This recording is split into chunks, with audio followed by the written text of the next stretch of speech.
ગુજરાતમાં આજે વરસાદે દક્ષિણ ઝોનમાં બેટિંગ શરૂ કરી દીધી છે. સુરતના બારડોલીમાં આજે સવારે 2 કલાકમાં જ 4 ઇંચ વરસાદ ખાબકતા મુશ્કેલી સર્જાઈ છે. ભારે વરસાદને કારણે બારડોલીમાં ઠેર ઠેર પાણી ભરાઈ ગયા છે.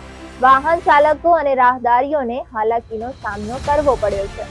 વરસાદને કારણે બારડોલી શહેરના વોર્ડ નંબર 4માં જળબંબાકાર જેવી સ્થિતિ સર્જાઈ છે.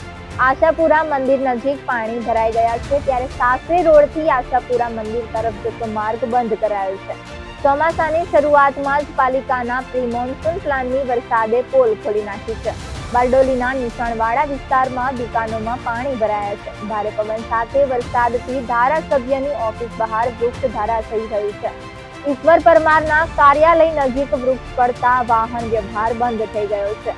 અનેક ઠેકાણે ભારે વરસાદના કારણે ભૂવા પડ્યા છે.